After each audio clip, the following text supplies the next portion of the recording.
Quite a lot of the triggers for the events are the same. You know, the riots that happened in 1966 happened against the backdrop of a national scene that was full of turmoil. I just remember it was a shock. I remember the fear. I remember the chaos. The national backdrop included the Civil Rights Act, the Voting Rights Act, Vietnam War, and the LA riots of '65. Racial tensions were brewing all over the country. Here at home on Dayton's west side, a white man shoots an unarmed black man, and all hell breaks loose. September 1st, 1966. An unidentified white man drives around looking to make trouble. Lieutenant Daniel Baker, who's now retired, was a beat cop at the time. Part of his patrol area was Broadway Street at 5th. And he just waited till he saw someone standing out on the street. The white man, in a black neighborhood, pulls up to a 30-year-old known businessman sweeping the sidewalk. He opened fire, and he shot and killed a man named Lister Mitchell, shot him in the face, and drove away. Despite witness descriptions, the gunman was never caught. Justice never served. What happened next was days of chaos. Daria Dillard Stone was in the 10th grade and lived on Broadway Street. It was a shock. I remember the fear. I remember the chaos.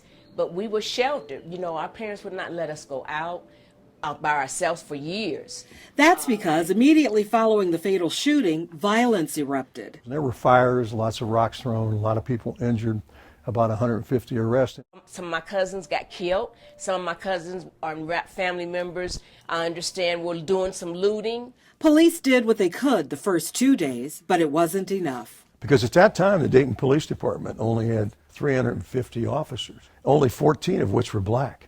The National Guard was activated. 1,000 armed troops took over the west side. These pictures show the firepower that was brought in against the wishes of an up-and-coming Democratic leader in the city, C.J. McLin. Almost immediately, as soon as C.J. saw how serious it was, he got his people on the phone to call some of the young black professionals. Willis Bing Davis, a young art teacher at Colonel White High School at the time, was one of several who got that call to come to C.J. McLin's office. And get there no matter what we had to do to work around the police and the roadblock.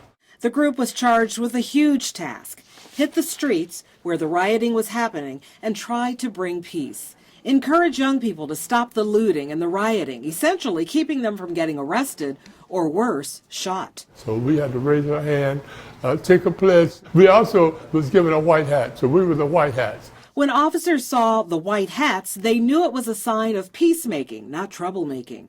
It was a difficult job, but Willis and others were ready. Yeah, no order, and unfamiliar faces in the neighborhood, and people with guns. Outwardly, you know. There was no time for hesitancy, only the goal to end the uprising. More than 150 arrests later, it was over. The riots, using today's figures, cost the Gem City nearly $380,000, many casualties, and the loss of black business and livelihoods. For young Daria in high school, it was something she would never forget. We've come a long way, but we're poisoned. It's so much poison in the places where there needs to be peace. Lieutenant Baker, Bing Davis, and Daria Dillard Stone all agree on one thing in retrospect. Well, I really believe in that phrase Winston Churchill said about it. People will, when we forget history, we'll repeat it. Which is why those who lived the 1966 riots say, today, knowing what went on here in Dayton 55 years ago is so vital. For Dayton Gets Real, Letitia Perry, News Center 7. Destroyed, abandoned, forgotten. Since the 1966 riots, the Wright Dunbar Historic District has existed in various states of disarray with little being done about it. That is, until now. If you walk down 3rd Street, you know, the Walk of Fame is there and you see all the great people that came before us. And we're recognizing them. They changed the world. And we can still do that. With all that history in mind, for the last 20 years, West Dayton property manager Erica Hubler has dedicated herself to improving a part of Dayton she says was once considered a lost cause. So this neighborhood was slated to be demolished. Then in the 90s, during the urban renewal boom, Hubler's nonprofit focused on preservation called Wright Dunbar Inc. started buying up rundown buildings. Its roof had caved in, it was all the way into the basement, and this all boarded up. That's what this whole neighborhood looked like before. Hubler says they purchased as many buildings as they could and put roofs on them.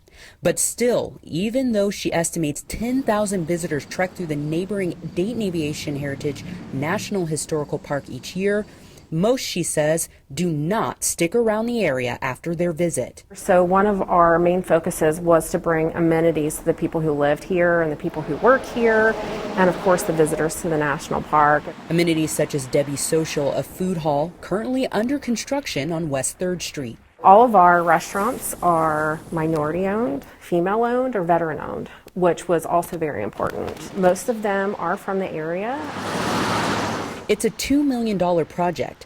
Hubler says her nonprofit and another development group called Dillon LLC are sharing most of the cost, with the city of Dayton also investing up to $250,000. Over the last few decades, we spent over $40 million in that neighborhood, which is, and I can't compare it because I don't have the numbers in front of me, but it might be the most of any neighborhood. We would love to give priority to African Americans who want to come in and invest there.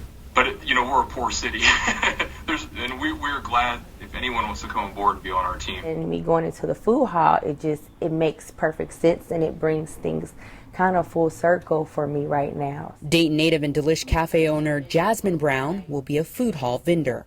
I've always tried to move away from Dayton, but for some reason, God has kept me here. Jasmine says most of her friends and family are in Dayton, which is one reason she's decided to stay and be a part of its growth. My grandmother and my mom and all my aunts, they lived right down the street on Broadway. That's where they grew up.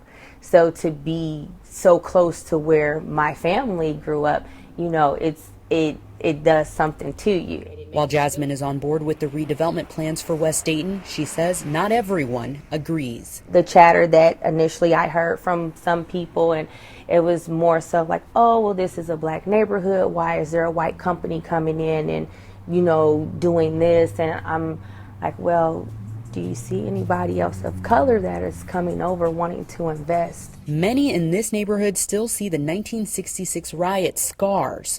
For Jasmine, she sees this new development as an opportunity to be part of a West Dayton black business owner's legacy. Because I always tell my kids, I was like, you know what, one day I'm going to have one of these stones out here with my name on it. For Erica Hubler, it's about giving back to a community that gave her so much as she recovered from the damage the tornadoes did to her home. I know that a lot of things have happened to us, and people are like, why does this stuff keep happening? And I'm like, you have to learn a lesson. It's not what's happening to us, it's what can we learn from this.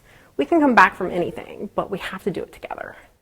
The West 3rd Street Bridge that leads to downtown is expected to be completed in October, with the Debbie Social Food Hall you see behind me expected to be open in December. Both projects coming together at the right time for a city that has seen so much destruction. For Dayton Gets Real, Candace Price, News Center 7.